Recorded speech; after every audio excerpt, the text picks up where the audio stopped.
Halo Sobat ATR BPN, salam sehat dan sukses. Bersama saya Riono. Senang sekali saya rasanya saat ini kita dapat berjumpa dalam rangkaian seri podcast tentang siap menghadapi penilaian kompetensi. Kali ini kita akan berbincang-bincang mengenai salah satu kompetensi dari 8 kompetensi manajerial, yaitu kompetensi kerjasama. Bersama kita telah hadir para narasumber yaitu Mbak Esti. Halo Mbak Esti, apa kabar? Alhamdulillah, sehat. Yang kedua Bapak Lihardo Saragi. Halo Pak Lihardo, apa kabar? Baik, kabar sehat Pak. Oke. Ada pepatah yang mengatakan ringan sama dijinjing, berat sama dipikul. Kerjasama adalah sesuatu yang sering kita lakukan dalam kegiatan sehari-hari, termasuk kegiatan kita dalam menjalankan tugas pekerjaan. Dengan kerjasama dapat meringankan dan memudahkan kita dalam bekerja. Mungkin perlu kiranya kita pahami makna dari kerjasama itu. Bagi peserta penilaian kompetensi manajerial dan sosial kultural, sangat penting untuk memahami kompetensi kerjasama. Tentu saja tidak hanya memahami definisi kerjasama itu sendiri, tetapi peserta juga perlu memahami indikator perilaku pada setiap level dari kompetensi kerjasama. Ada 5 level dalam kompetensi kerjasama, namun pada kesempatan ini kita akan membahas hanya sampai level ketiga. Sobat ATR BPN, untuk mengetahui lebih jauh apa itu kompetensi kerjasama, mari kita ngobrol bareng dengan narasumber. Tanpa buang-buang waktu, saya ingin menanyakan kepada Mbak Esti, apa definisi umum kompetensi kerjasama? Silakan Mbak Esti untuk memberikan penjelasan Mbak Esti. Ya, baik, terima kasih Pak Riono. Hai Sobat ATR BPN, saya akan menjelaskan untuk deskripsi kerjasama sesuai dengan kamus kompetensi yang menjadi dasar dari penilaian kompetensi ya. Nah, kerjasama ini adalah suatu kemampuan menjalin, membina, mempertahankan hubungan kerja yang efektif, memiliki komitmen saling membantu dalam menyelesaikan tugas dan juga mengoptimalkan segala sumber daya untuk mencapai tujuan strategis organisasi gitu. Nah, jadi kerjasama ini merupakan suatu kemampuan yang secara efektif bekerja dan berkolaborasi dengan orang lain ke arah tujuan bersama, berkaitan dengan tingkat partisipasi dan juga kontribusi terhadap kinerja tim seperti itu. Oke, baik, terima kasih Mbak Esti. Tadi telah dijelaskan definisi umum kompetensi kerjasama. Untuk selanjutnya saya ingin tahu apa dan bagaimana sih dengan deskripsi level 1, indikator perilaku level 1 kompetensi kerjasama. Ini saya lempar ke Pak Lihardo. Silakan Pak Lihardo untuk memberikan penjelasan, Pak. Baik, Pak Riono, saya akan menjelaskan apa yang menjadi indikator pertama pada level 1 kompetensi kerjasama. Adalah berpartisipasi sebagai anggota tim yang baik, melakukan tugas atau bagiannya dalam mendukung keputusan tim. Ya, untuk dapat memenuhi indikator perilaku tersebut, kita dituntut untuk mampu berpartisipasi sebagai anggota tim yang baik, mampu mendukung pencapaian tujuan tim, menyelesaikan tugas-tugas tim yang menjadi tugas kita, kemudian mendukung keputusan tim dengan melaksanakan apa yang sudah diputuskan oleh tim itu sendiri. Sedangkan indikator kedua pada level 1 adalah mendengarkan dan menghargai masukan dari orang lain dan memberikan usulan-usulan bagi kepentingan tim.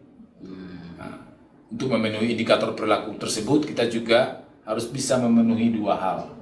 Yang pertama, menghargai masukan orang lain, dan yang kedua, memberikan usulan-usulan bagi kepentingan tim. Nah, kemudian indikator yang ketiga pada level 1 adalah mampu menjalin interaksi sosial untuk penyelesaian tugas. Nah, untuk dapat memenuhi indikator perilaku ini, kita juga dituntut mampu menyelesaikan tugas tim ya. Nah, mampu berinteraksi dengan anggota tim yang lain, baik secara formal maupun secara informal. Seperti itu Pak Riam. Oke, baik. Terima kasih Pak Lihardo. Berarti level 1 itu perlu menunjukkan sikap partisipasi ya Pak ya? Ya, seperti itu. Nah, kalau begitu tadi kita sudah mendengarkan penjelasan dari Pak Lihardo tentang level 1. Sekarang saya ingin mendengarkan penjelasan tentang level 2 dari Mbak Esti. Silakan Mbak Esti. Baik, deskripsi untuk level 2 di kompetensi kerjasama ini yaitu menumbuhkan tim kerja yang partisipatif dan juga efektif. Nah, dari deskripsi ini, Sobat ATR BPN bisa terlihat ya, adanya bentuk interaksi dengan orang lain secara aktif. Jadi ada perbedaan nih kedalaman perilaku antara level 1 dengan level 2 gitu ya. Nah, untuk level 2 indikator perilaku yang pertama yaitu membantu orang lain dalam menyelesaikan tugas-tugas mereka untuk mendukung sasaran tim. Jadi ada kemauan nih untuk membantu orang gitu ya. Ini berkaitan juga dengan penyelesaian tugas bersama. Nah, indikator kedua pada level 2 yaitu berbagi informasi yang relevan atau bermanfaat kepada para anggota timnya.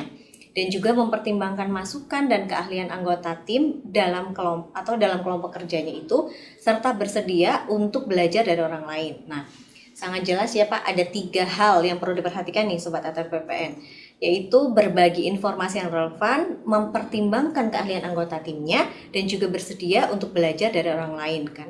Dan kesemuanya itu dilakukan tentunya untuk kepentingan dalam timnya gitu ya. Nah, indikator ketiga dari level 2 yaitu membangun komitmen yang tinggi nih untuk bisa menyelesaikan tugas tim. Nah, di sini perlu ada komitmen yang tinggi untuk dapat menyelesaikan sasaran kerja bersama gitu ya.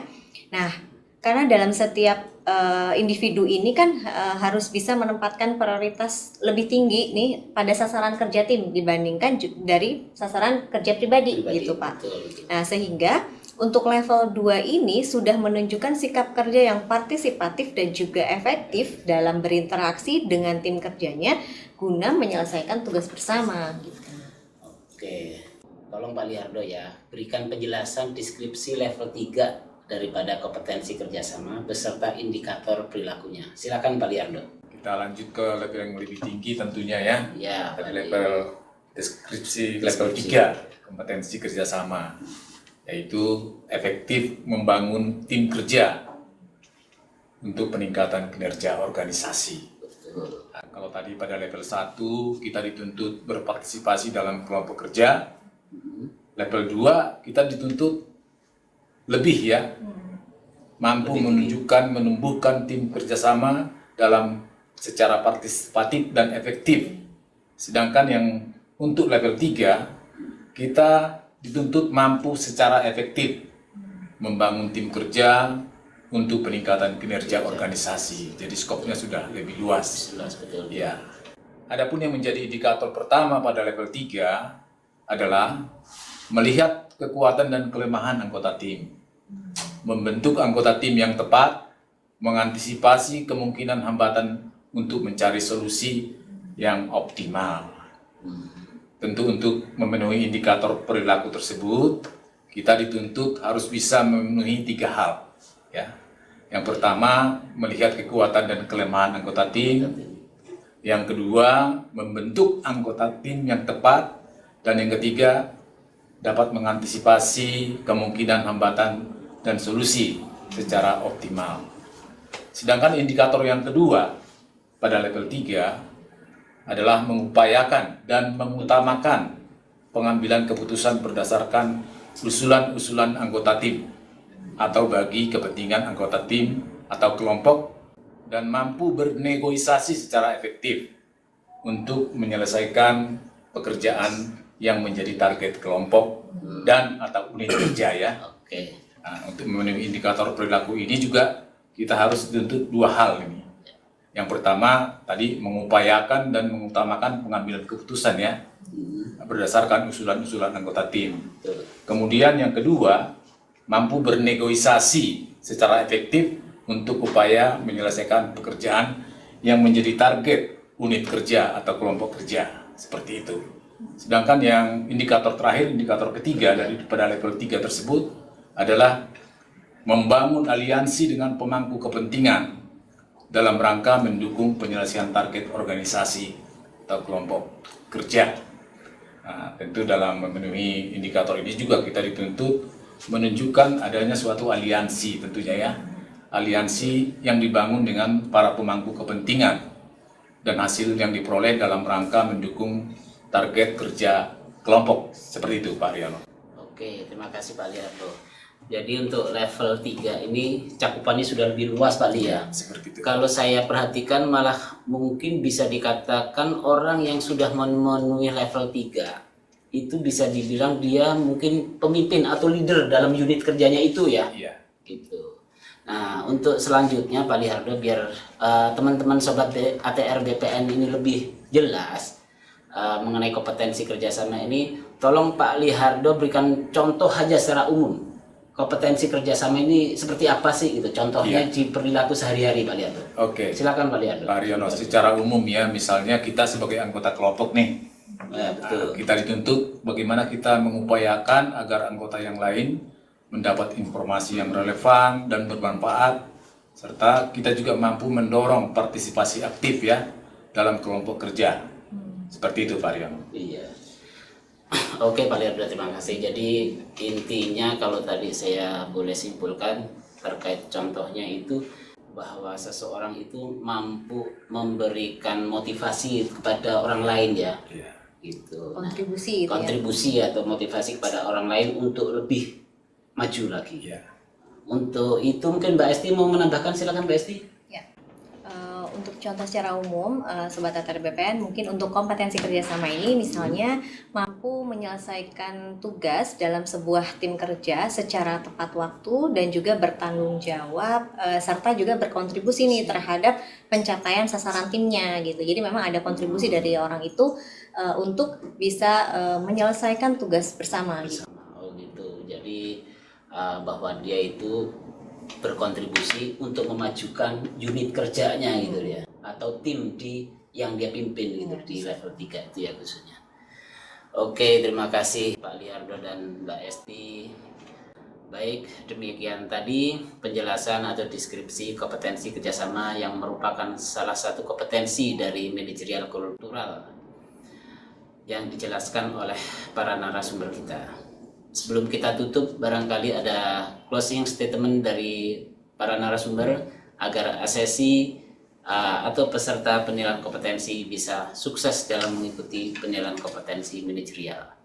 Silakan Mbak Esti memberikan closing statementnya. Silakan Mbak Esti. Oke, baik Sobat ATR BPN, dalam melaksanakan tugas fungsi sehari-hari, seorang pegawai kan sering ditugaskan nih untuk menyelesaikan suatu pekerjaan dalam sebuah kelompok kerja atau tim kerja betul, gitu ya Pak ya. Nah, sebagai anggota tim, kita harus bisa melaksanakan tugas atau peranan kita ini dengan sangat baik gitu ya.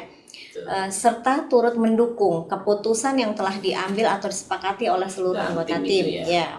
Nah, masing-masing anggota tim ini kan pasti memiliki kekuatan dan juga kelemahannya ya, Betul. sendiri-sendiri ya. Karena setiap orang itu pasti punya sesuatu nih yang berbeda dengan lainnya gitu ya.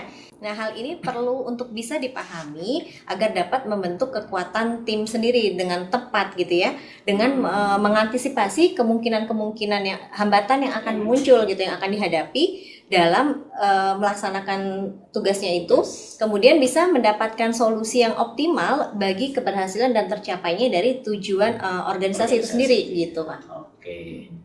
Mungkin Pak Lihardo mau menambahkan, silakan Pak Lihardo. Ya, baik Pak Riono.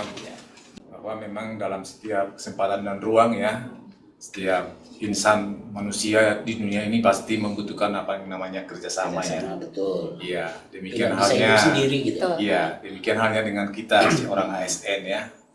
Pasti dituntut adanya kerjasama dengan orang lain di sekitar kelompok kerja kita. Iya. Nah, dan pada topik kita kali ini jelas ya bahwa seorang ASN itu harus memiliki yang namanya kompetensi kerjasama.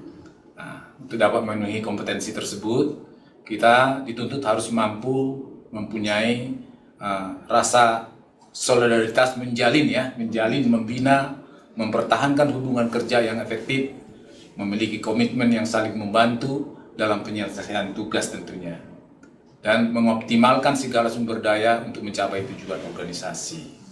Baik, Sobat ATR BPN, mari kita belajar menilai diri kita sendiri untuk level kompetensi kerjasama ini adalah penting ya, agar pada saat mengikuti penilaian kompetensi dapat menunjukkan eviden atau bukti yang tertinggi dari kompetensi tersebut yang benar-benar kita miliki. Nah, ayo kita berkinerja. Siap. Dan memiliki kompetensi tentunya. Oke, siap. Seperti itu. Terima kasih Pak Liardo dan Ibu Esti yang telah memberikan penjelasannya. Jangan lupa untuk like, comment, and subscribe ya Sobat ATR BPN. PPSDM, Road to Korpu, PPSDM, mencetak ASN muda unggul. Wassalamualaikum warahmatullahi wabarakatuh.